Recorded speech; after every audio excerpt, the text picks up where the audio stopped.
Hi, well, good morning. What a beautiful sunny day it is. Well, I have a secret to tell you. I'm pre-recording this because when you watch this, I'll be walking. By the time you watch this, I hope I will just be coming out of Scotland and going to Northumberland. But I'll tell you when I get back. But the big news about this morning is a great shout out to dads. Happy Father's Day, everybody. Thank you for everything you do for everybody, for your children, for your families. And I like to remember my father too on a day like today. We're very, very fortunate if we have a father. So thank you to you guys for what you do. So today, Sunday, 20th of June. Gosh, it's amazing, isn't it? You've had wonderful half-term holidays. You're back at school now. And if you're in year 6 at Chiddingstone School, you've probably just come back from the Isle of Wight. Hope you had a great time. Sure you did. Now, we've been talking over the last few months about Moses taking the children of Israel out of Egypt, where they were slaves, if you remember, towards the Promised Land, because we were thinking about, well, what is the Passover that we celebrate at Easter? Now, if you want to learn more about Egyptian pyramids, I suggest that you head off up to Chiddingstone Castle, which from where I am is just over there, and go and explore the Fields of Eternity. On the letter that goes out with this Discover Us Online, I've sent you the instructions about the Fields of Eternity and what you can go and see. You can find out all the interesting facts about being in a pyramid, what went on, etc. Really well worth going to find out a bit more about Egypt. And of course they've got lots of other things about Egypt in the castle, in the house as well. So I hope you get out and enjoy that. Okay, I think we better do a bit of a stretch to start off with, especially if you've just got out of bed, or you've had your breakfast, or you've been watching the television, or been on a screen for a little while. Not this screen, of course. Okay, so let's do a bit of a stretch up as high as you can, keeping those feet flat on the floor, and then we're going to go down, down, down, down, down, as far as you can go down, stretching all the way down. Now, when you're coming back up, bend your knees so that you don't put pressure on your back before we take our arms back up as high as we can. And we're going to go down once more, so straight down, down, down, down, down, down, as far as you can go. And remember, bend your knees as you come back up so you don't put pressure on your back, and put your arms out and just take them as far as you can. And bring them down and take a nice deep breath. Whew, that was good. Yeah, good start. Now I'm going to show you 2 pictures. I'll try really carefully to see if I can show you these on the screen. What do you think that's a picture of? You seen that before? Yeah? Do you see one image or do you see 2 images? I wonder. Do you see faces? Do you see a vase? A bit like an Egyptian vase, maybe. Okay, what about this one? What do you see with this one? Do you see an old man? Or do you see a young lady? I wonder what you see. Interesting, isn't it? Those pictures about perception, pictures that are a bit of an illusion. Perception, the way we view things, the way we see things. I don't know if you've ever had an experience where you and a friend or you and a member of your family have been in the same situation, the same event, but you've seen it very differently. It could be something like you go to the seaside and you and your brother or sister run down towards the sea, and there's a huge wave coming towards you, and one of you runs screaming back up the beach, terrified, and the other one plunges into the sea, excited. Same event, same place, same time, very different perception, a different way of viewing what went on.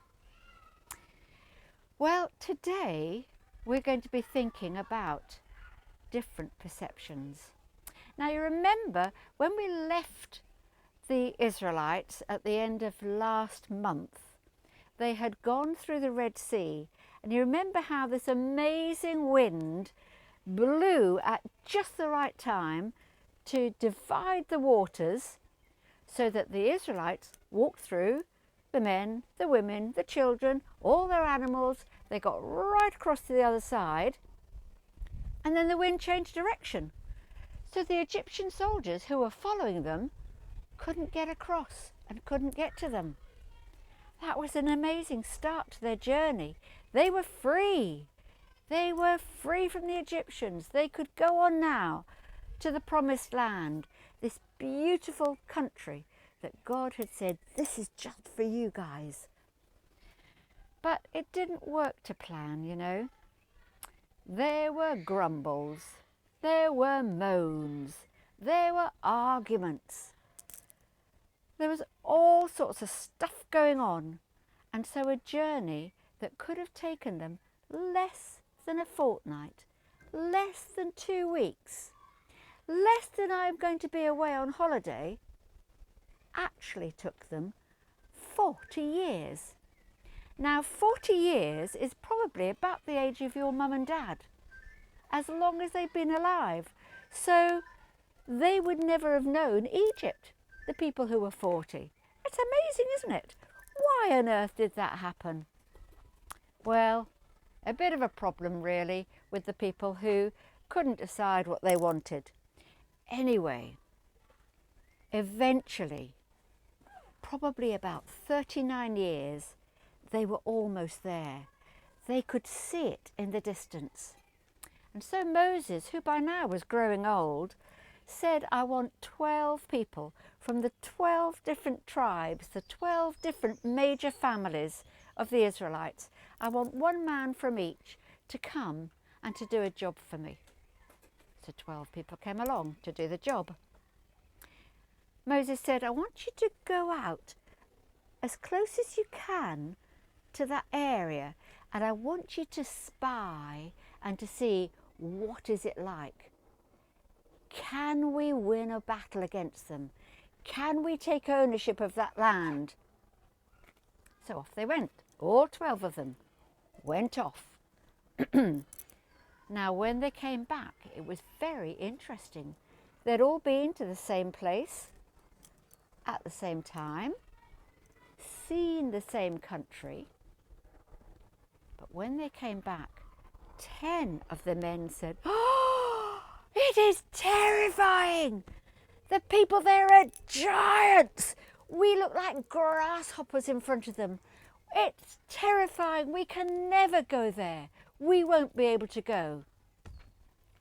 2 people said, well, there were lots of people who looked strong, but you should see the fruit and the vegetable that's growing there. They're the most delicious grapes.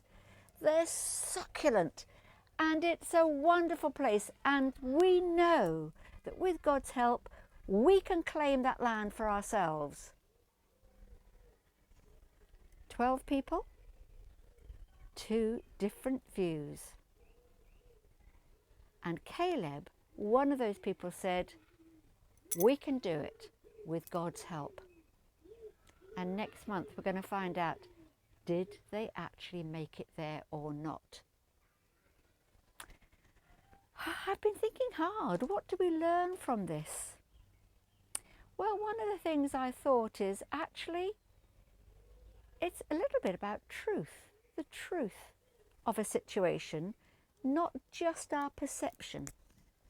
And I thought a possible example of this that we could learn from is, supposing there has been some new paint on a wall at school. A wall's been painted and there's a sign saying, don't touch the wet paint, or wet paint, keep away, all right? And you happen to get just a bit too close to it because you're busy looking at it. It goes on your arm. You go to the washroom, you wash it off really quickly, nobody sees, nobody knows. But there is a mark on the wall, And perhaps a teacher says, "Oh, did anybody touch that paint by mistake?" "No," you say, "it wasn't me. No, it wasn't me." And you look around at everybody else and hope that nobody else saw you. You see, sometimes we tell a white lie to protect ourselves, not quite the truth. And maybe it was with these people who went to look at this beautiful land. They were so afraid of what might happen that they didn't tell the whole story. A bit like we might be so afraid of what might happen to us if we tell the truth that we don't tell the whole story. I don't know. It gets difficult, doesn't it, sometimes? Anyway, that was quite something. Well, I know a song that goes just with that to help us remember it. When I was about your age, I used to go to Sunday school and we learnt this song. And you know, when you learn songs when you're young, you don't tend to forget them. In fact, the older you get, the more of these songs come back into your memory. So Bill and I are going to sing it. Bill didn't learn this when he was young because he didn't go to Sunday school. But I'm going to sing it and he's heard me sing it. Are you ready? 12 men went to spy in Canaan, 10 were bad, 2 were good. What did they see to spy in Canaan? 10 were bad, 2 were good. Some saw giants tough and tall, some saw grapes in clusters fall. Some saw God was in it all. 10 were bad, 2 were good. Okay, once more. You ready, Bill? Yes. You got it now? We'll do it a bit faster because that was a bit dirgy. Okay. 12 men went to spy in Canaan, 10 were bad, 2 were good. What did they see to spy in Canaan? 10 were bad, 2 were good. Some saw giants tough and tall, some saw grapes in clusters fall. Some saw God was in it all. 10 were bad, 2 were good. Yay! Ah, there we go. Right, I think what we'll do is just follow that straight with a prayer. And we're not going to pray our hand prayer today. You can do that because you know that.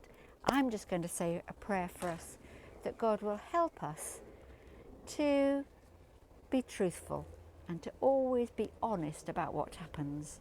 Dear God, sometimes it's really hard because we are afraid of what might happen if we tell the truth. And so we ask that you'd help us to be strong and to be honest and to always tell the truth, whatever might happen. And we know that you'll be with us. Amen. Okay, well, what about an activity today? Right, well, spying in Canaan on our holiday, I expect we're going to be needing to be using these, our binoculars. We like to use them in the garden, especially Bill, for looking at the different birds that come to our bird feeder here. But when we go off up on holiday walking, there might be all sorts of new things to see. Well, these don't work quite as well as my black ones, but you could use 2 toilet rolls, cover them, and make yourself a pair of binoculars if you wanted.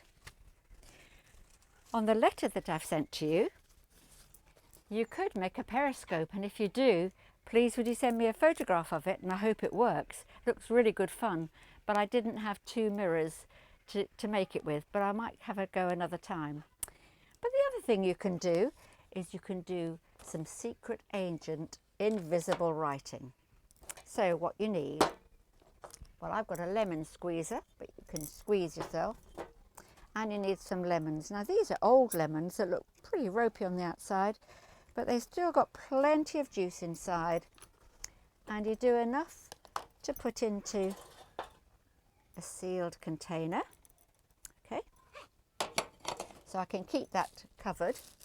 And then I'm using, because for some reason we've got loads of cotton wool buds. We've had them for years. I don't know quite why we've got so many. I expect they're on special offer sometime and we just bought them up and then never used them. Okay, and what you do is you use your cotton wool bud or whatever else you want to use as a pen nib. And then you get some paper and you just write your message. Whatever you want to write.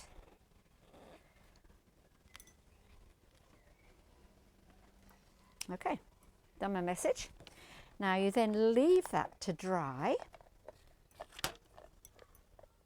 Or if you're a secret agent, you slip it into the pocket of the person that you want to read it later. And that person knows the secret way to do it. So what they will then do, be a little bit careful what I do here, and this bit does need to be done with the help of an adult.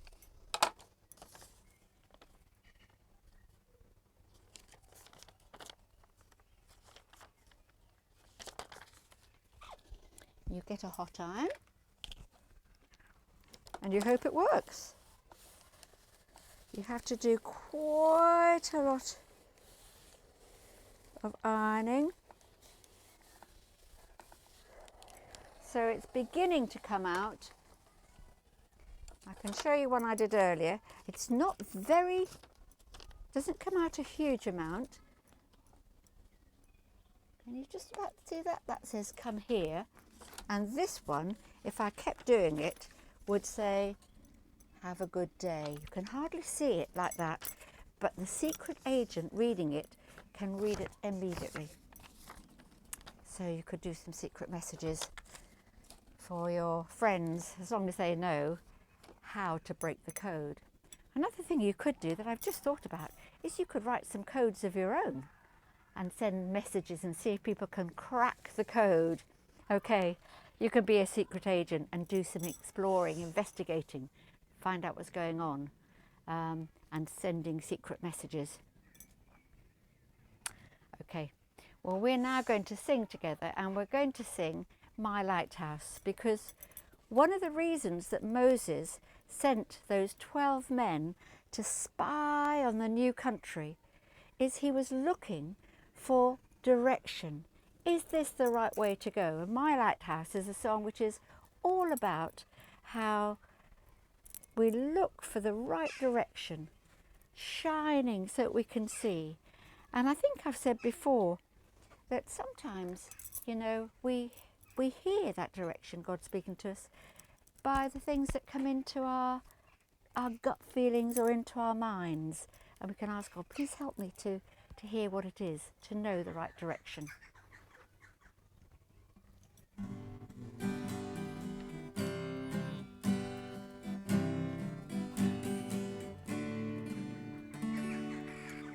In my wrestling and in my doubts, in my failures, you won't walk out. No. Your great love. I've got to put it on capo 4, so sorry. I thought that was a little bit low. We were growling around there. Let's try this one. Might be better. In my wrestling and in my doubts, in my failures, you won't walk out. Your great love will lead me through. You are my peace in the troubled sea. Oh, you are my peace in the troubled sea. In the silence you won't let go. In my questions your truth will hold. Your great love will lead me through. You are my peace in the troubled sea. Oh, you are my peace in the troubled sea. My lighthouse, shining in the darkness, I will follow you. My lighthouse, I will trust the promise. You will carry me safe to shore, safe to shore, safe to shore, safe to shore. I won't fear what tomorrow brings. With each morning I'll rise and sing. My God's love will lead me through. You are the the peace in my troubled sea. Oh, you are the peace in my troubled sea. My lighthouse, shining in the darkness, I will follow you. My lighthouse, I will trust the darkness. You will carry me Safe to shore, safe to shore, safe to shore, safe to shore. Woo! Well, you've got a copy of that you can click on to follow for yourself on your screens in the letter that I've sent out. I'm sure your singing will be much better. It really is something about getting the pitch just right, isn't it? But that was such a helpful thing, words there. I won't fear what tomorrow brings. With each morning I'll rise and sing. My God's love will lead me through. You are the peace in my troubled sea. That's really great, isn't it? Okay, so some good news. Right, the next Forest Church service, we've just been planning it. It's on July the 4th. Come to St Mary's Church. We're then going to come back, and you can come back and explore this garden here at the rectory, and we're going to do all sorts of fun things, loads of different ideas that we've been having today about what we can do there. So come and enjoy that. Bring your mum and dad or somebody with you, because we're going to give them a cup of tea and cake, and I'm sure there'll be cake for you as well. And the next Discover Us Online will be July the 18th. And on that day, we're going to discover, do they make it into the pleasant place, or do they all get killed on the way? Be there July the 18th and find out what happens next. Okay, see you then. Bye.